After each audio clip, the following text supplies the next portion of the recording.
जय हिंद प्यारे साथियों, स्वागत है आप सभी का एक बार फिर से खोटा किंग ऑफिशियल पे। आइए हम बात करेंगे आज डाह नाटक के जो भी एमसीक्यू हो सकते हैं और ये उसका पार्ट 1 होने वाला है। उसका ये पहला भाग होगा, है ना। उसका जो होगा ये पहला भाग होगा। इसके बाद जो आएगा वो आपका दूसरा भाग होगा, जिसमें से हम डाह नाटक को कंप्लीट कर लेंगे। ये इसमें हम आधे क्वेश्चन को कवर करेंगे पहले पार्ट में, और जो बाकी के प्रश्न होंगे वो दूसरे क्लास में हम कवर कर लेंगे। हालांकि आपको ऐसा लगेगा कि सवाल जब आप पूरा एक बार अंत तक 50 तक पहुंच जाएंगे, 50 प्रश्न यहाँ पे हम लोग कवर करने वाले हैं। जब 50 प्रश्न आप देख लेंगे तो शायद आपको लगेगा कि लगभग हम कंप्लीट कर लिया है हमने डाह नाटक को। लेकिन फिर भी इसके बाद बहुत सारे प्रश्न ऐसे होंगे जो कि इसमें शामिल नहीं किया गया है। उन प्रश्नों को हम दूसरे पार्ट में लेकर के आएंगे। तो चलिए बिना किसी देरी के इस वीडियो की शुरुआत करते हैं, और एक बार अंत तक हमारे साथ ज़रूर बने रहिएगा। क्वेश्चन को आप स्किप ना कीजिए, पूरे एक से शुरू से लेकर के अंत तक आप बने रहें हमारे साथ। निश्चय ही यहाँ से आपको जो वो डाह नाटक से लगभग आपके 60 to 70% सवाल जो वो यहाँ पे आज कवर हो जाएंगे। 30% जो क्वेश्चन आपका बचेगा वो आपका अगला पार्ट में कंप्लीट हो जाएगा। इतना तो आप मान के चलिए। सबसे पहले जब डाह नाटक की शुरुआत करते हैं तो डाह नाटक में क्या क्या हमको जानना होता है। तो सबसे पहले जानते थे आखिर में ये है क्या। तो यह एक नाटक है। किस तरह की नाटक है? एकांकी नाटक है, बहुअंकी नाटक है। तो यह एक बहुअंकी नाटक है। क्यों बहुअंकी नाटक है? क्योंकि इसमें अंकों की संख्या 3 है। याद रखेंगे, इसमें अंकों की संख्या कितनी है? 3 है। इसलिए इसे हम क्या कहते हैं? बहुअंकी नाटक कहते हैं। यहां तक क्लियर हो गया। अब आते हैं कि आखिर में इस नाटक को लिखा किसने। तो लिखा है, इसके लेखक जो हैं वो हैं सुकुमार, जिनका पूरा नाम है सुरेश कुमार विश्वकर्मा। इस पुस्तक की भूमिका किसने लिखी है? तो इस पुस्तक की भूमिका दो व्यक्ति, पहले जब इसका पहला प्रकाशन आया तो उस समय इसकी भूमिका शिवनाथ परमाणिक जी द्वारा लिखा गया था, और जब इसका दूसरा प्रकाशन आया तो उस समय बीएन ओहदार जी ने इनका जो वो इस पुस्तक की भूमिका लिखी है। तो ये दोनों चीज़ें आपको हो सकता है कि अलग सेपरेटली सवाल बनाया जा सकता है कि डाह नाटक के पहले प्रकाशन की भूमिका किसके द्वारा लिखा गया था। तो शिवनाथ परमाणिक जी के द्वारा लिखा गया था। डाह नाटक के दूसरे प्रकाशन में भूमिका किसने लिखी है? तो भूमिका लेखक कौन है या भूमिका लिखवैया नाम बतावा तो बीएन ओहदार इसका सही आंसर हो जाएगा। ओतन पोतन यानी किसी भी पुस्तक की समीक्षा, जो समीक्षा लिखे है वो ए.के. झा जी के द्वारा लिखा गया है, यानी अजीत कुमार झा इनका पूरा नाम है। इनके बारे में आपको पता होगा।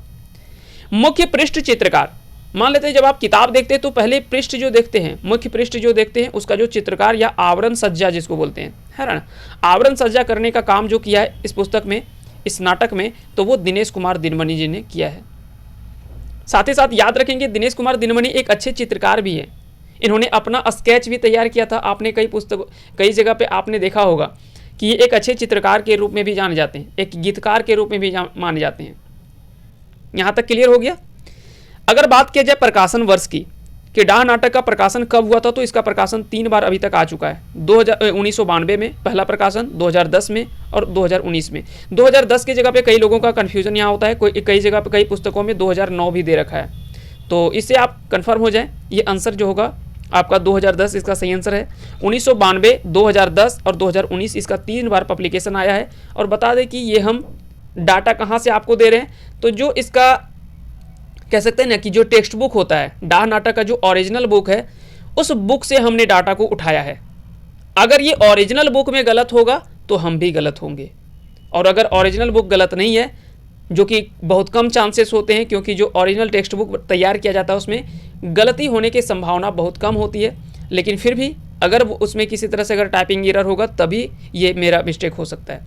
हमने डाटा जो वो वहीं से उठाया है प्रकाशन वर्ष को लेकर के।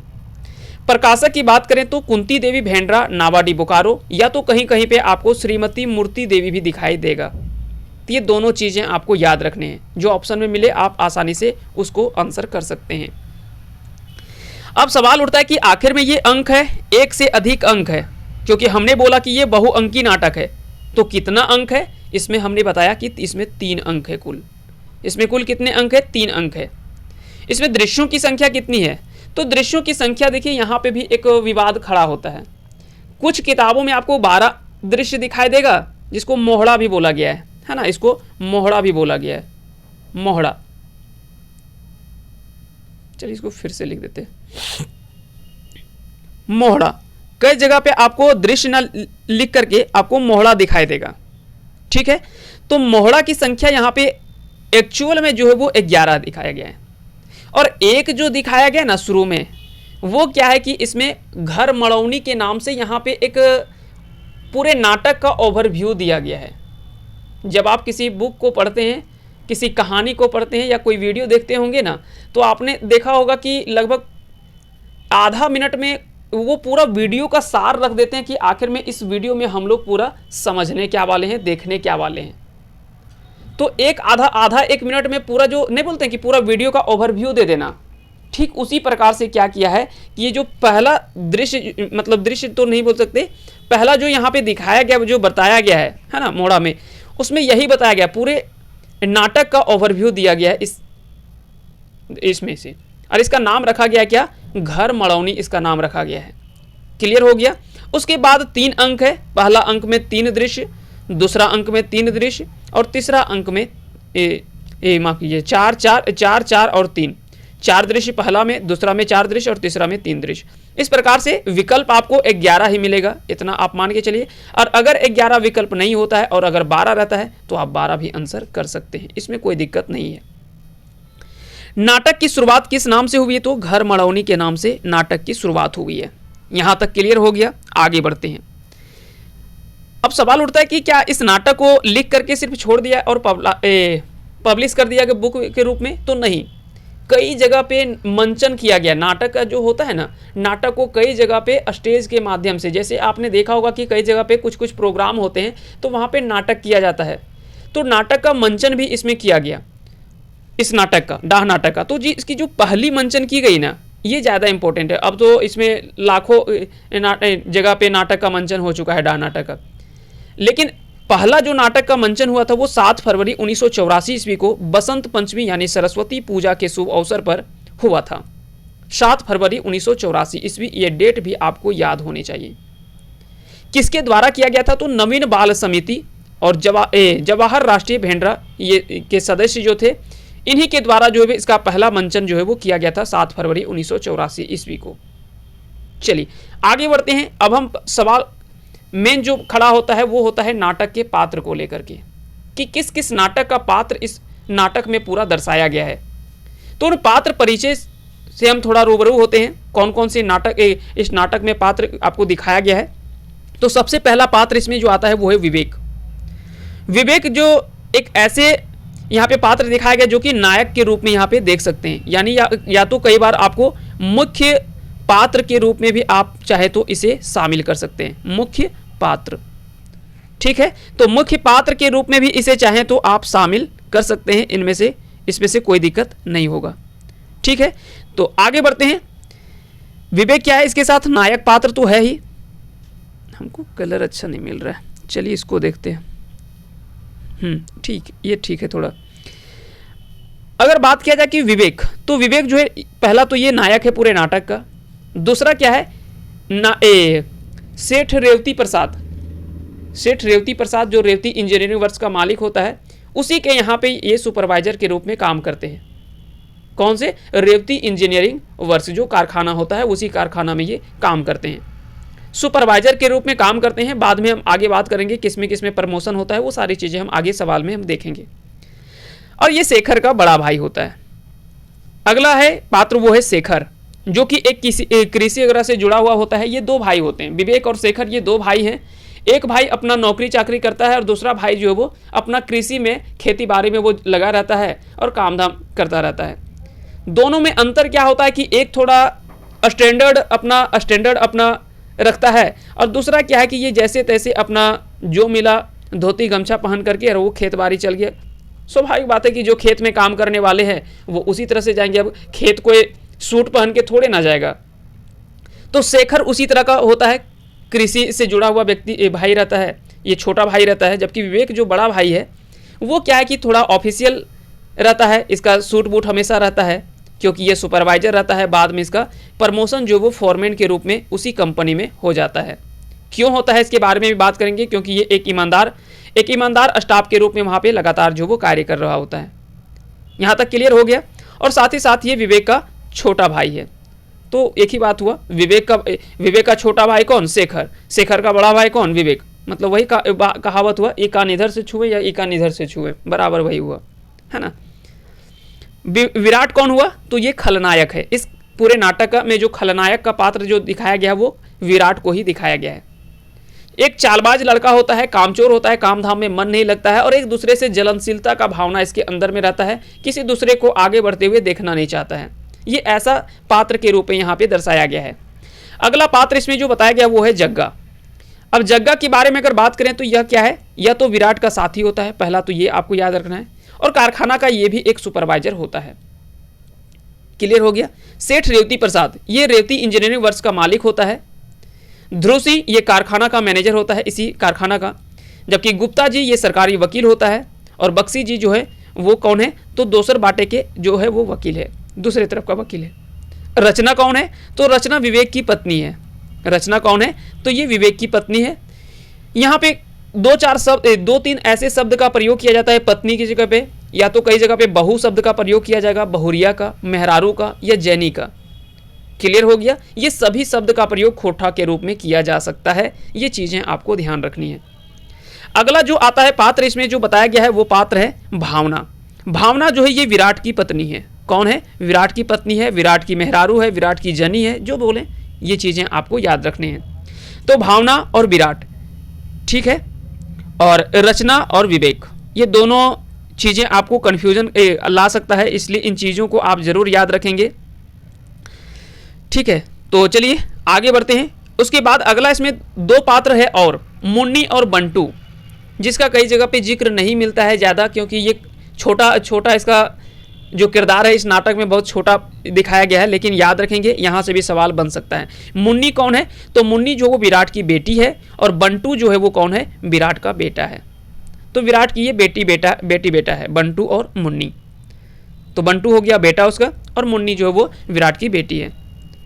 अब विराट के जगह पे हो सकता है कि सवाल में आपको भावना की बेटी दे दे और भावना का बेटा, सवाल एक ही है, माता पिता दोनों हैं। तो यहाँ से भी सवाल जो है इस तरह के आपसे किसी तरह से पूछे जा सकते हैं। अब यहाँ तो हमने पूरे नाटक का ओवरव्यू तो देख लिया। क्या नाटक के लेखक के बारे में भी जानना जरूरी है? तो बिल्कुल, नाटक के बारे में आपको जानना जरूरी है। जब आप किसी नाटक के लेखक के बारे में नहीं जानेंगे तो ये भी अच्छा नहीं होगा। तो इसके लेखक जो है वो सुकुमार है, जिनका पूरा नाम सुरेश कुमार विश्वकर्मा है। ये तो क्लियर हो गया। इनका जन्म कहाँ पे हुआ? तो इनका जन्म स्थान जो है वो भेंड्रा बोकारो में इनका जन्म होता है। कब हुआ? तो 2 नवंबर 1956 ईस्वी को इनका जन्म होता है। इनकी माता का नाम राधा देवी और इनके पिता का नाम विश्वनाथ विश्वकर्मा। ये दोनों स्वर्गवास, यानी दोनों का निधन हो चुका है। यहाँ तक क्लियर हो गया। चलिए आगे बढ़ते हैं। शिक्षा की अगर बात किया जाए, सुकुमार जी की शिक्षा दीक्षा की बात किया जाए तो 1972 में इन्होंने मैट्रिक पास किया। फिर उन्होंने ITI किए और 1993 में ये मानव शास्त्र से BA किए। मानव शास्त्र, इंग्लिश थोड़ा कमेंट करके बता दीजिएगा कि मानव शास्त्र का इंग्लिश में हम क्या कहते हैं, क्योंकि इंग्लिश हमें पता नहीं है, ठीक है। तो याद रखेंगे मानव शास्त्र, ये BA जो इन्होंने किया है वो मानव शास्त्र से किया है 1993 ईस्वी में। नौकरी जो करते थे ये लघु सिंचाई विभाग में, ये पंप ऑपरेटर के रूप में 1984 में ये इसमें से ज्वाइन किए थे, है ना, लघु सिंचाई विभाग में। तो ये कृषि विभाग में ये नौकरी भी किए पंप ऑपरेटर के रूप में, क्योंकि इन्होंने ITI भी किया था। कुछ इनके सम्मानों की बात करें तो इनको तो ऐसे कई सम्मान से सम्मानित किया जा चुका है, लेकिन कुछ जो महत्वपूर्ण आपके प्रश्न पूछने के चांसेस हैं उन प्रश्नों को हम शामिल किए हुए हैं। जैसे 1993 में खोटा रत्न बालीडी खोटा कमेटी, बोकारो खोटा कमेटी, माफ कीजिएगा, बोकारो खोटा कमेटी के द्वारा इन्हें 1993 ईस्वी में खोटा रत्न से सम्मानित किया गया।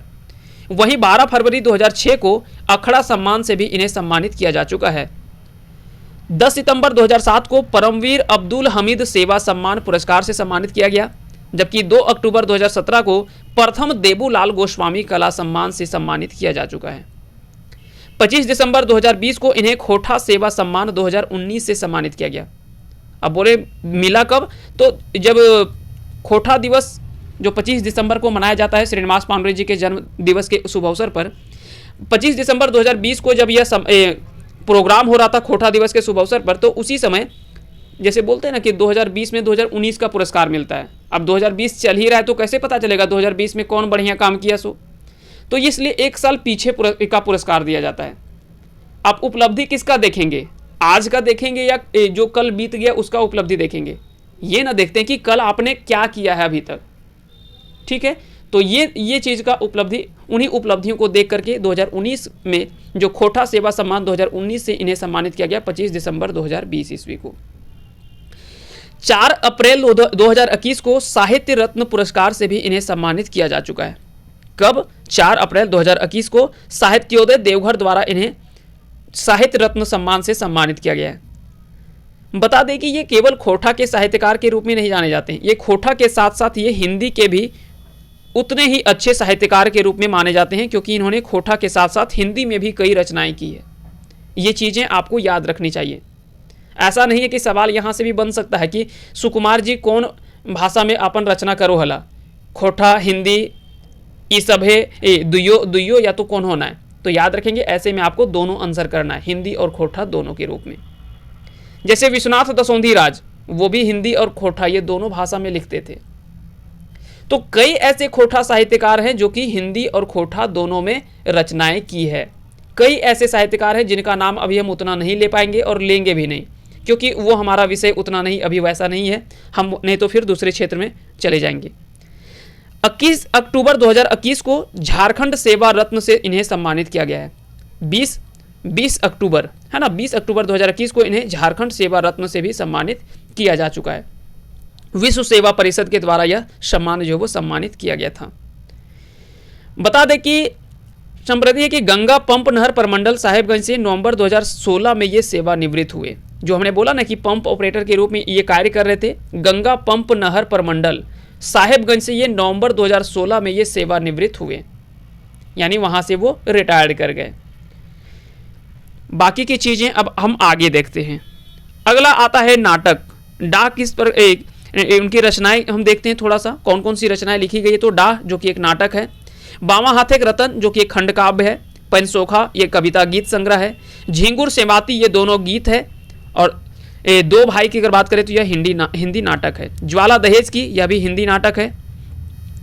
हरिश्चंद्र तारामती, सिकंदर ए आजम जो कि हिंदी नाटक है, जिनके लिए इनके काफ़ी ज़्यादा चर्चित रचना है ये सिकंदर ए आजम। इनके लिए इन्हें कई सम्मान से भी सम्मानित किया जा चुका है। मदन भेरी ये संपादित गीत संग्रह है। चरित मानुस ये लघु खंड काव्य है, और लालचंद ये कुछ इनके द्वारा लिखी गई रचनाएं थी। बता दें कि अखिल झारखंड खोटा परिषद भेंडरा बोकारो के ये सचिव के रूप में भी कार्यरत हैं। तो ये चीज़ें आपको ध्यान रखने, यहाँ से भी किसी तरह के प्रश्न आपको बनाया जा सकता है और किसी तरह से भी प्रश्न पूछे जा सकते हैं। हमने कोशिश किया कि वो सारा डाटा आपके बीच में रख दें। अब ये आपका कर्तव्य बनता है कि इन चीज़ों को आप कितनी बार इसको रिवीजन कर पाते हैं और अच्छे तरीके से अपने दिमाग में बैठा पाते हैं, ये आपके ऊपर निर्भर करता है। हमारा काम था आपको सही डाटा आपके तक पहुंचाने का। हमने आपको एक कह सकते हैं कि हम क्या हो सकते हैं, हम एक माध्यम ही हो सकते हैं आपके बीच में इन चीज़ों को ला करके।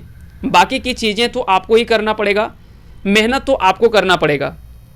ऐसा नहीं कि हम सब चीज़ हम नहीं कर सकते।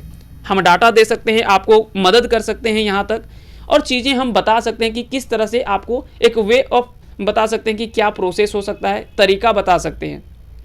लेकिन चीज़ें आपको मेहनत करना पड़ेगा, रिवीजन आपको करना पड़ेगा, पढ़ना आपको पड़ेगा, है ना, क्योंकि नौकरी भी तो आप ही को लेना है, इसलिए आपको मेहनत तो करना पड़ेगा। इसके लिए आप बच नहीं सकते।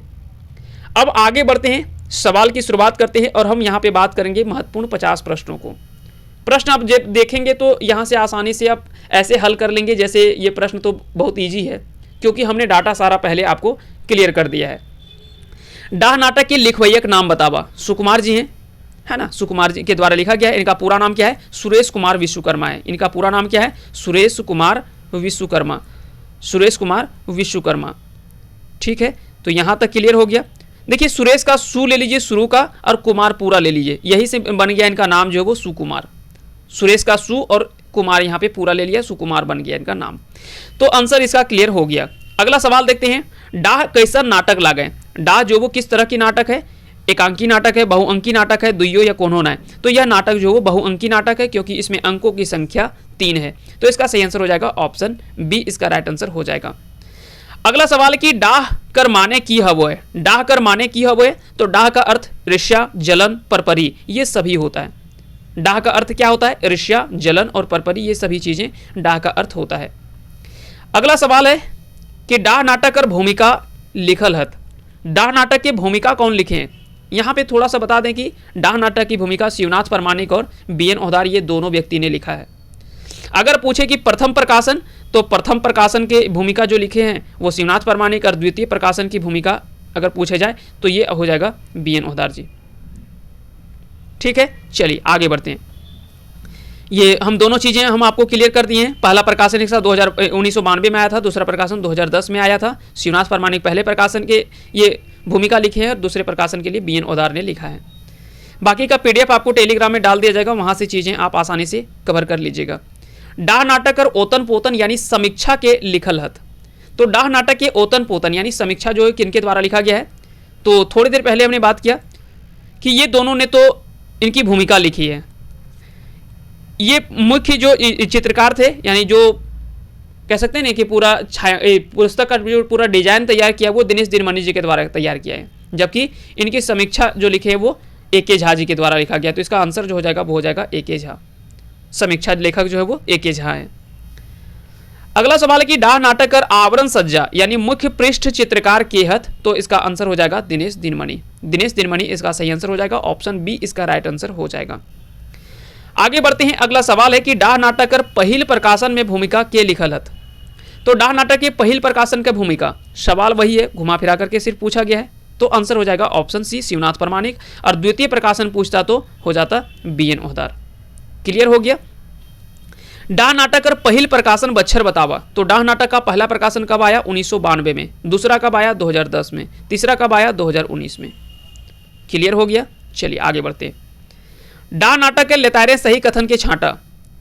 सवाल यहाँ पे दिया डाह नाटक कर लेतारे सही कथन के छांटा। प्रथम प्रकाशन 1992 बिल्कुल सही है, द्वितीय प्रकाशन 2010 और तृतीय प्रकाशन 2019। तो ये तीनों सही है, ऑप्शन डी इसका राइट आंसर हो जाएगा। यानी ये तीनों सही जो है वो प्रकाशन वर्ष को लेकर के ये तीनों सही है डाह नाटक का।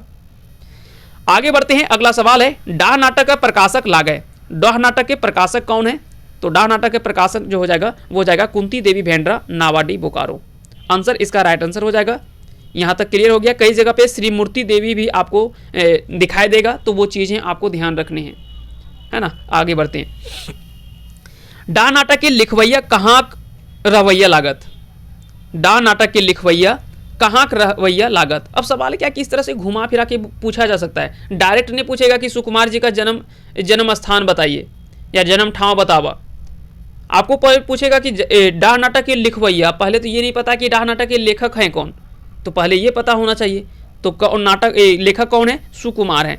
अब सुकुमार का अब यहाँ से पूछा जा रहा है कि सुकुमार कहाँ का रवैया लागत। तो सुकुमार कहाँ की रवैया है? तो ये है भेंड्रा, बोकारो में इनका जन्म हुआ है। भेंड्रा, बोकारो में इनका जन्म हुआ है। तो आंसर डी इसका सही आंसर हो जाएगा। डाह नाटक के लिखवैया जन्म बच्छर बतावा। डाह नाटक के लिखवैया के जन्म बच्छर बतावा। जन्म अब तिथि यहाँ से पूछा जा रहा है कि किस वर्ष इनका जन्म हुआ। तो 2 नवंबर तो सब जगह दिख रहा है। अब आपको ईस्वी बताना है, तो ईस्वी 1956 हमने बात किया था। 2 नवंबर 1956 को इनका जन्म हुआ है। तो इसका आंसर क्या हो जाएगा? ऑप्शन डी इसका सही आंसर हो जाएगा। 2 नवंबर 1956 को कहाँ पे हुआ जन्म हुआ? तो भेंड्रा में इनका जन्म होता है। भेंड्रा, बोकारो में, ये बोकारो जिले में इनका जन्म हुआ है। सुकुमार के बापे का नाम बतावा। तो इनके पिता, सुकुमार जी के पिता का नाम क्या था? हरिनाथ विश्वकर्मा, काशीनाथ विश्वकर्मा, जगन्नाथ विश्वकर्मा या विश्वनाथ विश्वकर्मा। आपने पढ़ लिया है, देख लिया है, लेकिन जब आपको 4 ऑप्शन मिलेगा ना, हो सकता है कि आपके लिए आसान अगर कहीं ऑप्शन बनाता है तब तो चीज़ें आपके लिए आसान हो जाएगा, लेकिन हमको अगर बनाना होता ऑप्शन तो हम इस तरह से बनाते हैं। अगर आपने पढ़ा भी है तो थोड़ी देर के लिए आपको सोचने पर मजबूर होना पड़ेगा कि किस ऑप्शन को हम सेलेक्ट करें, हरिनाथ, काशीनाथ, जगन्नाथ या विश्वनाथ। तो ऐसे में क्या है कि ये कन्फ्यूजन वाले ऑप्शन होते हैं और ऐसे ऑप्शन मिल सकता है। ऐसा नहीं बोल सकते कि ऐसा ऑप्शन नहीं मिलेगा, मिल सकता है। तो इसका आंसर हो जाएगा ऑप्शन डी यानी विश्वनाथ विश्वकर्मा, इसका सही आंसर हो जाएगा, है ना। आगे बढ़ते हैं। अगला सवाल है कि सुकुमार जी का माया का नाम बतावा। इनकी माता का नाम क्या था? कुसुम्बाला देवी जी नहीं, शारदा देवी, शांति देवी नहीं, तो राधा देवी इनके माता का नाम था। राधा देवी इसका सही आंसर हो जाएगा। आगे बढ़ते हैं, अगले सवाल की ओर आते हैं। अगला सवाल है कि डाह नाटक में कई गो अंक है। डाह नाटक में कितने अंक है? डाह नाटक में 3 अंक है, इसीलिए तो इसे बहुअंकी कहा गया है। इसीलिए यह नाटक को बहुअंकी नाटक कहा गया है। अब कई लोगों का हो सकता है कि सवाल उठ सकता है कि सर हमने देखा है कि खोटा गद्य पद संग्रह में बोला गया कि डाह एकांकी नाटक, तो उसका क्या अर्थ है? अब यहाँ पे आप बताइए। तो बता दें कि खोटा गद्य पद्य संग्रह एक पुस्तक लिखा गया है ना, खोटा गद्य पद्य संग्रह, खोटा गद्य पद्य संग्रह। इसमें गद्य रचना भी है और इसमें पद्य रचना भी है, ये दोनों तरह की रचनाएं हैं इसमें। अब ये पुस्तक लिखा गया है 1989 में इसका जो प्रकाशन हुआ है और दूसरा प्रकाशन 2020 में हुआ है। इसके मुख्य अगर प्रधान संपादक के रूप में देखा जाए तो वो A.K. झा जी हैं और जो कार्यकारी संपादक हैं वो शिवनाथ परमाणिक है। तो इस पुस्तक में कई रचनाएं शामिल किया गया है, कहानी है, लेख है और भी कई ऐसी रचनाएं हैं जो कि इस पुस्तक में शामिल किया गया है। तो सवाल यहाँ से बन सकता है कि क्या उसमें जो डाह एकांकी नाटक जो दिखाया गया है, उसमें जो डाह एकांकी नाटक के रूप में जो दिखाया गया है वो क्या है। तो वहाँ पे केवल एक अंक आपको पढ़ना है डाह नाटक का, इसीलिए वहाँ पे डाह को जो वो एकांकी नाटक के रूप में वहाँ पे दिया गया है, क्योंकि वहाँ पे केवल आपको एक अंक पढ़ना है और वो दूसरा अंक भी है, ये भी आपको क्लियर कर दें। वहाँ पे आपको जो पढ़ना है वो दूसरा अंक पढ़ना है डाह नाटक का और केवल एक अंक पढ़ना है, यहाँ पे 3 अंक नहीं पढ़ने हैं, ठीक है। साथ ही साथ इसमें कई सारे चीज़ों को शामिल किया गया, जैसे संस्मरण को शामिल किया गया है, यात्रा वृत्तांत को शामिल किया गया है, जीवनी को शामिल किया गया है, कहानी है, लेख है ना, उसके बाद एकांकी नाटक है, कविता है, ये सभी चीज़ों को इसमें शामिल किया गया है। तो यहाँ से भी सवाल जो वो पूछा जा सकता है इन चीज़ों को, तो ये चीज़ें आपको स्पष्ट होनी चाहिए। 14 उसमें जो वो गद्य रचना है और लगभग 21 या 31 कुछ इसी तरह करके उसमें कविता है, ये हम कंफर्म नहीं हो पा रहे हैं। बाकी के 14 आपको उसमें गद्य रचना पढ़ना है, खोटा गद्य पद्य संग्रह, जो कि किसमें सिलेबस वो शामिल कर रखा है, उत्पाद सिपाही के सिलेबस में उसे शामिल किया गया है, उत्पाद सिपाही। उसके बाद जो सिलेबस है वो स्टेनोग्राफर, ये दोनों के सिलेबस में जो वो ये पढ़ना है डाह एकांकी नाटक। तो अगर यहाँ से भी आप पढ़ के जाते हैं ना तो ये चीज़ें आपको स्पष्ट हो जाएगा, यहाँ से भी आप चाहे तो नंबर उठा सकते हैं, सवालों को आसानी से हल कर सकते हैं, क्योंकि यहाँ पे जो बताया गया सवाल अभी तक जो है हमने डाह नाटक के बेसिक प्रश्नों को देखा है ना, डाह नाटक के पूरे नाटक को अभी हमने नहीं खंगाला है। डाह नाटक का पूरा जो आपका कंप्लीट वीडियो जो होगा वो अगला पार्ट में होगा, जो इसका नेक्स्ट पार्ट होने वाला है उसमें क्या है कि हम लोग पूरे पार्ट को कवर करेंगे इसका नेक्स्ट पार्ट में, ठीक है। चलिए आगे बढ़ते हैं, अगले सवाल को देखते हैं। तो इसका आंसर जो हो जाएगा वो हो जाएगा 3, इसका सही आंसर हो जाएगा। डाह नाटक में आयल नायक पात्र के नाम की लगे। तो डाह नाटक में जो नायक पात्र दिखाया गया वो किस नाम से, तो विवेक को दिखाया गया। यहाँ पे विराट कौन है, तो ये खलनायक के रूप में दिखाया गया है। जगह कौन है, तो विराट का साथी रहता है जिसको बोतल यार यानी दारू वगैरह पीने में मस्त रहता है। ध्रुव सिंह कौन रहता है, तो कारखाना का मैनेजर रहता है, मैनेजर है ना। ये अगला सवाल है, डाह नाटक में आयल खलनायक पात्र किए लगे। तो खलनायक पात्र इसमें कौन है, तो विराट है, विराट जो इसमें खलनायक पात्र है। विवेक जो है वो नायक पात्र है। शेखर कौन है, तो विवेक का भाई है। जगह कौन है, तो विराट का साथी है। आगे बढ़ते हैं। विवेक कौन कारखाना काम करो हल है, तो विवेक जो वो सेठ रेवती प्रसाद इंजीनियरिंग वर्क्स में काम कर रहा था। इसका आंसर हो जाएगा ऑप्शन सी, इसका सही आंसर हो जाएगा। विवेक के छोट भाई के नाम की रहो है, तो विवेक के छोट भाई के नाम की रहो है, शेखर रहता है। इसका छोट भाई का नाम शेखर रहता है। क्लियर हो गया, आगे बढ़ते हैं। विवेक कारखाना में कौन काम करो हले, तो विवेक जो वो कारखाना में कौन सा काम करता था, किस रूप में वो किस पद पर कार्यरत था, पहरेदार, पर्यवेक्षक या फिर मैनेजर। तो इसका आंसर हो जाएगा पर्यवेक्षक। इतना हिंदी शुद्ध हिंदी लिखना जरूरी था, जी हाँ, इसलिए लिखना जरूरी था कि आपको हो सकता है कि सुपरवाइजर ना दे करके, अगर सुपरवाइजर वहां पे ना हो ऑप्शन में, तो ऐसे में आपके जीवन में दुख थोड़ा सा आ सकता है। आप हो सकता है कि ऐसे केस में आप किसी दूसरे ऑप्शन को आप चूज कर लेंगे, सेलेक्ट कर लेंगे। तो याद रखें, पर्यवेक्षक जो होता है ये सुपरवाइजर का ही हिंदी शब्दावली है, इसलिए हमने इसे क्या किया, इसको शामिल कर लिया है। पर्यवेक्षक के रूप में वो कार्यरत थे। सुपरवाइजर भी याद रखेंगे, यहाँ ये भी बुरा नहीं है। लेकिन अगर हम कोशिश किया जाए कि अगर हो सकता है कि एग्जामिनर के दिमाग में ये खुराफाती सूझा कि चलो भाई थोड़ा इसका हिंदी लिख देते हैं, और अक्सर आपने देखा होगा कई बार शब्दों को हिंदी इंग्लिश में ये करता रहता है, और आपको यहाँ पे इंग्लिश ऑप्शन तो मिलने वाला नहीं है, क्योंकि खोटा का इंग्लिश ऑप्शन थोड़े ना मिलेगा। दूसरे पेपर 3 में आपको दोनों मिलेगा, बाइलिंगुअल, वहाँ पे हिंदी में भी रहेगा सवाल और इंग्लिश में भी रहेगा। लेकिन इस पेपर में आपको दोनों लैंग्वेज में नहीं रहेगा, केवल खोटा में ही रहेगा, है ना। तो ये चीज़ें आपको ध्यान रखनी है। तो पर्यवेक्षक को इंग्लिश में सुपरवाइजर कहते हैं। ये चीज़ें आपको ध्यान रखनी है। रेवती इंजीनियरिंग वर्क्स के मैनेजर के नाम की रहो है, तो इसके मैनेजर का नाम क्या रहता है? इसके मैनेजर का नाम रहता है ध्रुव सिंह। मैनेजर का नाम क्या रहता है? तो ध्रुव सिंह इसके मैनेजर का नाम रहता है। अगला सवाल है कि एकड़ में कौन कारखाना में सुपरवाइजर रहो है? एकड़ में कौन कारखाना में सुपरवाइजर हुए? कौन कारखाना मतलब कौन व्यक्ति, है ना। और कारखाना का नाम तो पता ही है, सेठ रेवती प्रसाद इंजीनियरिंग वर्क्स। रेवती प्रसाद इंजीनियरिंग वर्क्स, ये नाम जो है उसके मालिक के नाम पर ही रखा गया था, क्योंकि इसका मालिक जो था वो रेवती प्रसाद ही था, इसीलिए इसका नाम पर ही रख दिया गया था, रेवती प्रसाद इंजीनियरिंग वर्क्स। क्लियर हो गया। ऑप्शन यहाँ पे दिया हुआ है विवेक और जग्गा, दुइयो या कौन होना है। तो बता दें कि ये दोनों व्यक्ति जो था वो इस कारखाना में सुपरवाइजर के रूप में काम कर रहा था, विवेक भी और जग्गा भी। विवेक जो था वो ईमानदारी से अपना काम करता था, जग्गा भी ठीक था, लेकिन उसका संगत बड़ा गलत आदमी के साथ था। जग्गा का संगत जो था वो किसके साथ था? तो विराट के साथ था। और विराट एक नंबर का कामचोर था, हमेशा ये बहानेबाजी करता था, काम भी ढंग से नहीं करता था, लेट से आता भी था। तो जब सुपरवाइजर जग्गा रहता था तो तब तक तो इसको बचा लिया गया कि चलो हम तो तेरा दोस्त हैं इसीलिए। और ये हो सकता है कि विराट ने दोस्ती भी इसीलिए किया होगा ताकि हमको फायदा हो जाए। जग्गा से विराट ने दोस्ती भी इसीलिए किया होगा क्योंकि हमको ये दोनों रूप में फायदा हो। ये पिलाता खिलाता भी था, हो सकता है कि क्योंकि ये सुपरवाइजर था जिसका ज़्यादा महीना भी होगा, तनख्वाह भी ज़्यादा होगा, और विराट का तनख्वाह कम था, तो हो सकता है खर्चा बर्चा भी करता होगा। दूसरा क्या था कि लेट लतीफ़ आता था कारखाना में, तो इसको ज़्यादा डांट वगैरह नहीं सुनना पड़ता था क्योंकि ये जगह के अंदर काम करता था, सुपरवाइजर देख रेख यही करता था, जगह करता था। लेकिन एक बार क्या होता है कि जब इसका कंप्लेन विवेक करने लगता है कंपनी में, तो उसके बाद क्या होता है कि बोलता है कि विराट तुम अब जग्गा के अंडर में नहीं, तुम अब विवेक के अंडर में तुम जो है वो काम धाम करेगा। अब तुमको जो है वो विवेक के अंडर में रह करके काम करना पड़ेगा। ऐसे में क्या होता है कि इसको तो अब लगता है कि अब तो मेरा काम चोरी पकड़ा जाएगा और डेली हमको सुनना पड़ेगा, क्योंकि सुनने का आदत था ही इसका और लक्षण भी वही था।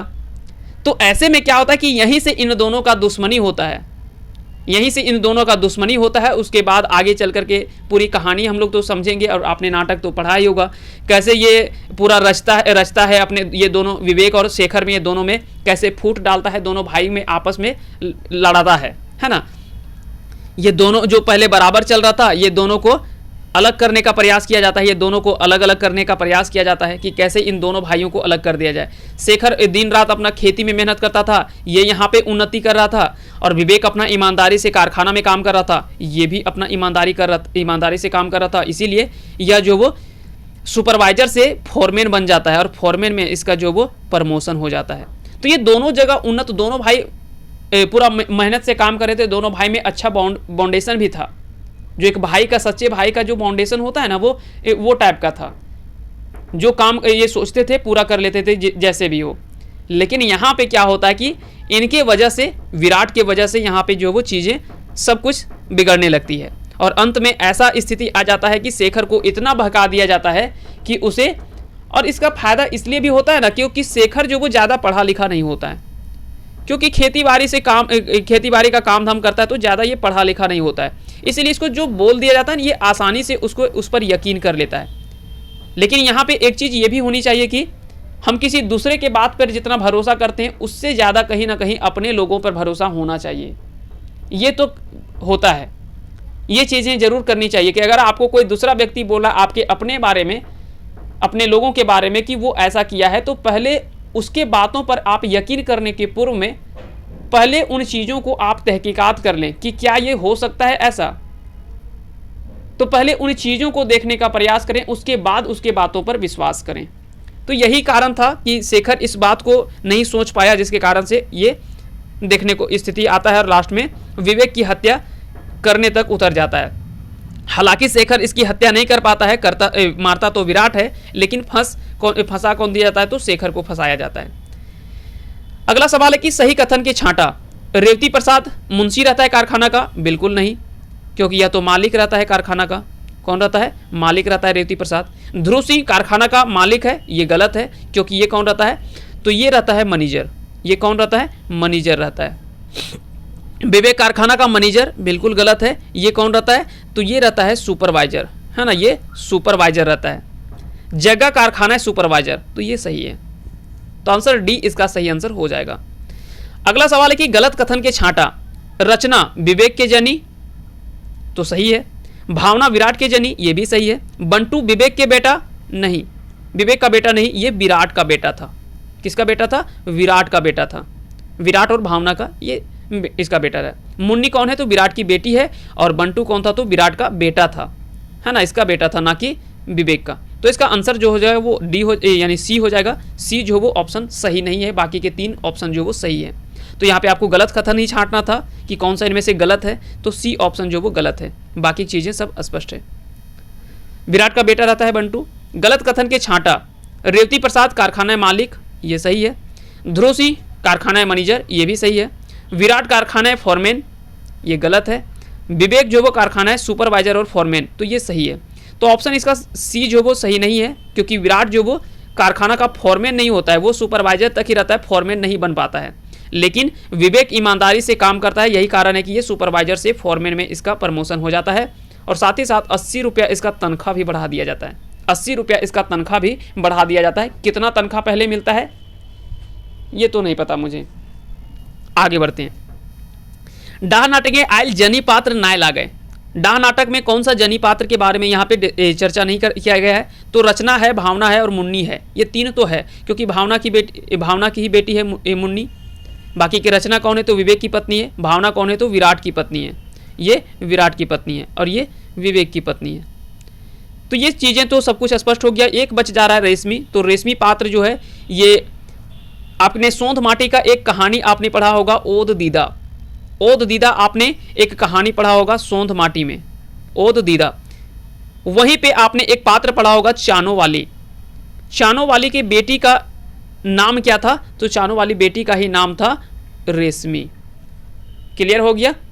तो याद रखेंगे, रेशमी बेटा का नाम कोल्हा था और एक बेटी का और एक और बेटी का नाम क्या था, हम थोड़ा रिलेट नहीं कर पा रहे हैं, याद नहीं आ रहा है। तो वो चीज़ें आपको याद रखनी है। इनके चानो वाली के 3 बच्चे थे, 2 बेटी और 1 बेटा। ठीक है, चलिए याद रखेंगे। रेशमी जो थी वो चानो वाली की बेटी थी। और दीदा ये सोंध माटी से संबंधित हैं। विवेक के फॉरमैन प्रमोशन हवो है। याद माफ़ कीजिएगा, सवाल फिर से पढ़ लेते हैं एक बार। विवेक के प्रमोशन हवो है, तो विवेक का प्रमोशन किससे किस पर होता है? पहरेदार से वो पर्यवेक्षक बनता है? नहीं। पर्यवेक्षक से मैनेजर बनता है? नहीं। पर्यवेक्षक से फॉरमैन बनता है? बिल्कुल। और मैनेजर से फॉरमैन, तो मैनेजर से फॉरमैन ये बड़ा पोस्ट है, बड़ा पोस्ट से छोटा पोस्ट में प्रमोशन नहीं होता, ये तो डिमोशन होता है ना। तो इसका आंसर जो हो जाएगा वो हो जाएगा ऑप्शन सी। अगला सवाल है, ये सुपरवाइजर से फॉरमैन बनता है, ये चीजें आप याद रखेंगे। विवेक प्रमोशन बादें कते टका तनख्वाह बढ़ा दिया जाए? तो तनख्वाह जो वो अभी हमने बात किया 80 टका जो वो बढ़ा दिया जाता है, यानी 80 रुपया इसमें जब भी तनख्वाह पहले मिलता है, पहले 100 रुपया मिल रहा होगा तो 180 कर दिया जाता है, 80 रुपया बढ़ा करके 180 कर दिया जाता है। यानी जो भी एक हमने उदाहरण के रूप में हमने बताया कि 80 रुपया उसका जो है वो तनख्वाह में बढ़ा दिया जाता है। विवेक कारखाना सुपरवाइजर के कौन ग्रेड में नौकरी करो होला? तो आखिर में जब सुपरवाइजर के रूप में काम करा था तो किस ग्रेड में था? ए ग्रेड में, बी ग्रेड में, सी ग्रेड में? तो याद रखेंगे ए ग्रेड का वो सुपरवाइजर था। अगला सवाल है कि डाह नाटक की शुरुआत कौन नाम से करल गेल है? तो डाह नाटक की शुरुआत किस नाम से किया गया? तो इसका नाम घर मड़ौनी हो जाएगा, क्योंकि पूर्वाभास, ये अजगर नाटक आपने पढ़ा होगा, अजगर नाटक में आपने पढ़ा होगा, अजगर नाटक का जो पहला इसमें से दिखाया गया है वहाँ पे पूर्वाभास का प्रयोग किया गया है, जहाँ पे पूरा अजगर नाटक के बारे में संक्षेप में बताया गया कि परिचय पूरा दिया गया है कि ये अजगर नाटक के लेखक कौन है, उसके किस प्रकार का नाटक है ना। ये सारा चीज़ वहाँ पे बितना और बिजली ये दोनों जो है वो बताते हैं, पूरा अजगर नाटक का ये बताया गया है। जबकि घर मड़ौनी जो है ये डाह नाटक से संबंधित है। ये दोनों चीज़ें आपको याद रखनी है।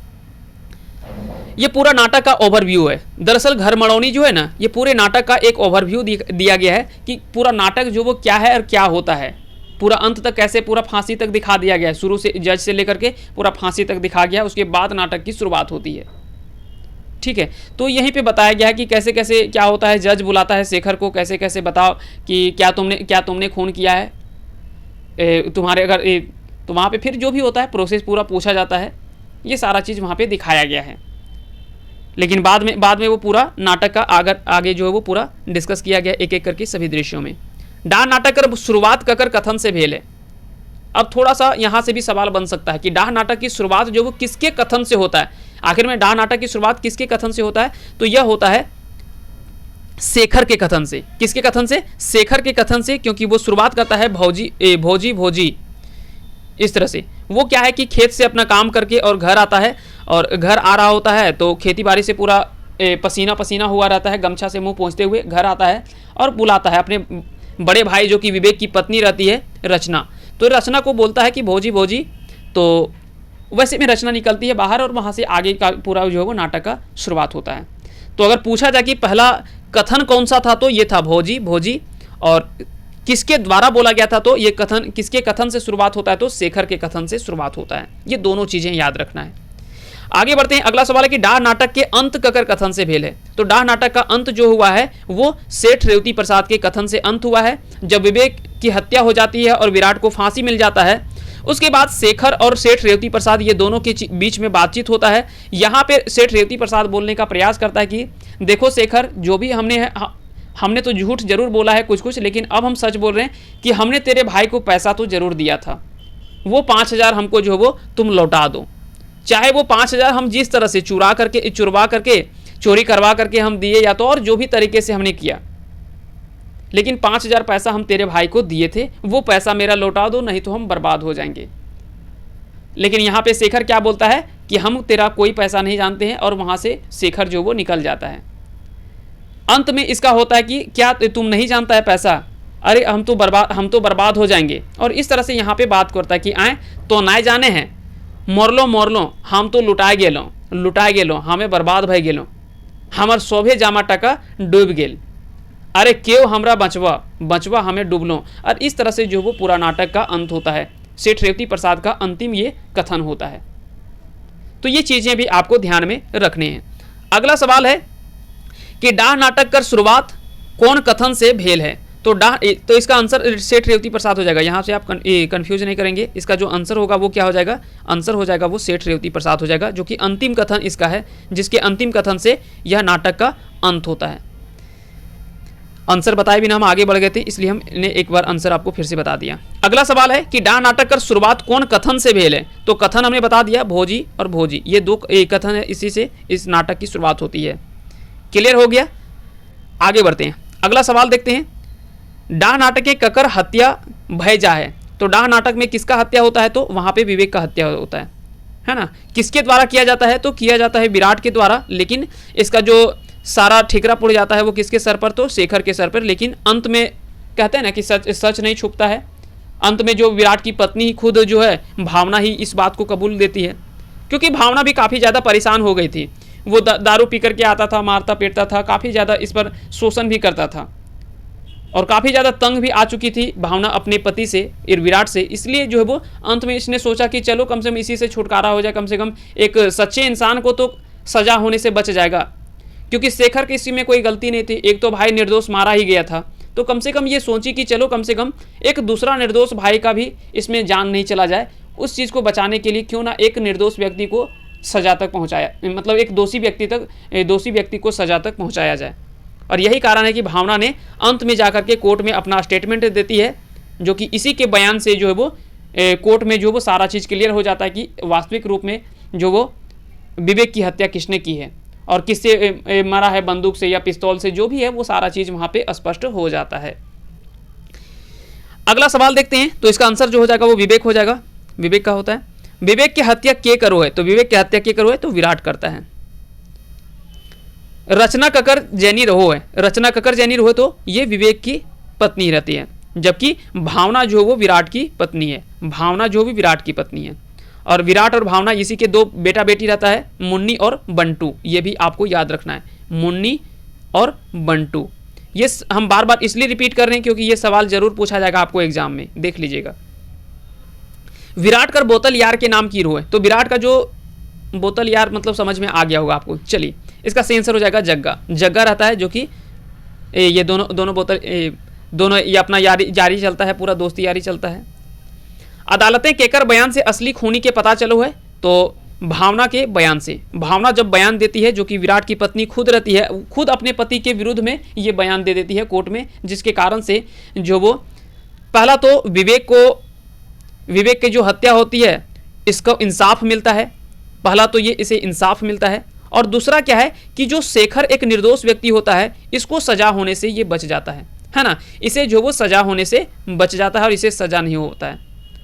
साथ ही साथ रचना का भी कह सकते हैं कि रचना भी चाहती है कि हमारे पति का जो खून हुआ है उसके लिए इंसाफ मिले। तो ये सारी चीज़ें यहाँ से स्पष्ट होता है। आगे बढ़ते हैं, अगला सवाल आते हैं। सुकुमार जी पूरा नाम बतावा। देखिए ऑप्शन इस तरह से मिल सकता है, सुरेंद्र कुमार विश्वकर्मा, सुधीर कुमार विश्वकर्मा, सुरेश कुमार महतो या सुरेश कुमार विश्वकर्मा। तो इसका सही आंसर हो जाएगा सुरेश कुमार विश्वकर्मा, महतो नहीं होगा, है ना। तो इसका सही आंसर हो जाएगा सुरेश कुमार विश्वकर्मा, इनका पूरा नाम था। प्रथम देबूलाल गोस्वामी कला सम्मान से सम्मानित करल गेल है। तो प्रथम देबूलाल गोस्वामी कला सम्मान से सम्मानित ककरा करल गेल है, तो सुकुमार जी के सम्मानित करल गेल है। कौन बच्चर करल गेल है, तो 2017 में इसका सही आंसर भाई जीते। कौन बच्चर सुकुमार जी खोटा रत्न से सम्मानित करल गेल है, तो 1993 ईस्वी में। 1993 ईस्वी में खोटा रत्न से सम्मानित करल गेल है सुकुमार जी के। डा नाटक पहिल मंचन कौन बच्चर करल गेल है, तो कौन बच्चर करल गेल है, 1984 में, 7 फरवरी 1984 में। ये डेट भी याद रखना है, 7 फरवरी 1984 को। कहाँ पे किया गया था, तो ये हमने बता दिया, सरस्वती पूजा के शुभ अवसर पर भेंडरा में किया गया था। सुकुमार जी खोटा के अलावे हिंदी में कौन कौन रचना करल हथ, ज्वाला दहेज की, हरिश्चंद्र तारामती और सिकंदर आजम, ये सभी रचनाएं जो इनके द्वारा लिखी गई है, जो सभी रचनाएं हिंदी में लिखी गई है। क्लियर हो गया, आगे बढ़ते हैं। एकर में कौन नाटक सुकुमार जी के लिखल नाय ला गए, इनमें से आपको बताना है कि कौन सी नाटक जो वो सुकुमार जी के द्वारा नहीं लिखा गया है। ऑप्शन है हरिश्चंद्र तारामती, ज्वाला दहेज की, सिकंदर आजम, अंधेर नगरी। तो ये तीनों तो है ऊपर का, लेकिन अंधेर नगरी ये इनके द्वारा नहीं लिखा गया है। ये भी एक हिंदी नाटक ही है, लेकिन इसे किसने लिखा है, तो इसको लिखा है अंधेर नगरी, जो लिखा है वो भारतेंदु हरिश्चंद्र के द्वारा लिखा गया है। याद रखेंगे सन 1881 में मात्र एक रात में लिखा गया यह नाटक है, केवल एक रात में यह नाटक को लिख दिया गया। और कई जगह पे बताया जाता है, ऐसा माना जाता है कि अंधेर नगरी जो है ये अभी तक सबसे ज़्यादा मंचन होने वाला नाटक में से एक माना जाता है। सबसे अधिक मंचन, यानी सबसे अधिक नाटकों के माध्यम से प्रस्तुत किया गया है, मंचन किया गया है, वो इसी नाटक का, अंधेर नगरी का। तो याद रखेंगे इसका जो सही आंसर हो जाएगा वो हो जाएगा ऑप्शन डी, यानी अंधेर नगरी जो वो सुकुमार जी की रचना नहीं है, यह भारतेंदु हरिश्चंद्र के द्वारा लिखा गया एक चर्चित नाटक माना जाता है, जिसमें से दिखाया गया है कि एक कैसे शोषण और एक व्यक्ति को फंसाया जाता है। ये सारी चीज़ें कह सकते हैं कि समाज में बुराई और कुरीतियों को ही दिखाया गया है, कि समाज में जो फैला हुआ कुरीति है उसी के बेस पर यह नाटक जो वो लिखा गया है। आगे बढ़ते हैं, अगला सवाल है कि सुकुमार जी कौन विभागे नौकरी करो हला। तो सुकुमार जी जो वो सिंचाई विभाग में, है ना, पंप ऑपरेटर के रूप में, लघु सिंचाई विभाग में पंप ऑपरेटर के रूप में काम करते थे। और ये गंगा पंप नहर प्रमंडल साहेबगंज से, यह भी सवाल बन सकता है कि साहेबगंज से वो 2016 ईस्वी में, 2016 ईस्वी में वो नवंबर 2016 में, है ना, नवंबर 2016 में वो सेवानिवृत्त हुए, यानी रिटायर कर गए इस नौकरी से। आगे बढ़ें, अगले सवाल की ओर आते हैं। अगला सवाल है, तो ये सारा चीज़ यहाँ पे लिखा हुआ है, लघु सिंचाई विभाग पंप ऑपरेटर 1984 में ये ज्वाइन किए थे, 2016 में ये रिटायर कर गए। चीज़ें स्पष्ट है, आगे बढ़ते हैं। डा नाटके ककरा एगो आदर्श भाई रूपे दिखावल गेले, तो विवेक जो है वो एक आदर्श भाई के रूप में यहाँ पे दिखाया गया है इस नाटक में। डा नाटके आयल सिपाही का नाम बतावा। तो डा नाटक में एक सिपाही का जिक्र किया गया है, उस सिपाही का नाम आपको बताना है, सेवक राम, जालिम सिंह, राम सिंह या ध्रुव सिंह। इसका आंसर हो जाएगा राम सिंह। राम सिंह इस सिपाही का आंसर है। सेवक राम तो आप सभी को पता हो गया होगा किस नाटक की बात कर रहे हैं, अजगर नाटक में। अजगर नाटक में यह बात आया है ना। जालिम सिंह वहीं थानेदार रहता है, चरकवारी थाना का थानेदार रहता है, उसी नाटक का है ना। ये अजगर नाटक का ही है। बाकी के राम सिंह तो आपको पता चल गया। ध्रुव सिंह कौन है, तो ध्रुव सिंह जो वो डा नाटक का ये क्या बोलते हैं जी, मैनेजर रहता है ना, मैनेजर रहता है। आगे बढ़ते हैं, अगला सवाल है, डा नाटक में कई गो मोहड़ा या दृश्य आयल है। तो डा नाटक में कुल 11 गो दृश्य आयल है और अंकों की संख्या इसमें 3 है, अंक 3 है। क्लियर हो गया, आगे बढ़े, आगे बढ़ते हैं। इस तरह से आपको चीजें याद रखना है। पहला अगर बोले कि पहला अंक में कितना दृश्य है, 4 दृश्य। हो सकता है कि सवाल इस तरह से बनाया जा सकता है, या तो अगला हो सकता है कि अगला जब हम पार्ट 2 आएगा तो उसमें उस तरह का सवाल हम शामिल कर लेंगे, उससे आपको स्पष्ट हो जाएगा। जैसे बोलेगा पहला अंक 4 दृश्य, दूसरा अंक 4 दृश्य, और तीसरा अंक यहाँ पे भी 3 दृश्य, और ऑप्शन में दे देगा ई सब है। अब सवाल तो बोल भी नहीं कि सवाल क्या रहेगा, सवाल ये रहेगा कि इनमें से कौन सा कथन सही है।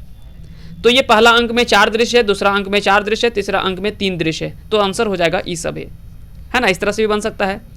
याद रखें कि अगर ऑप्शन आपको इस तरह से जब आपसे दृश्य में पूछा जाता है, अगर ऑप्शन 11 ना मिले, अगर आपको ऑप्शन 12 मिले तो 12 भी कर लीजिएगा, लेकिन अगर 12 नहीं हो तो 11 आप कर लीजिएगा। ये दोनों में से कोई एक ही ऑप्शन रहेगा, इतना तो आप मान के चलें।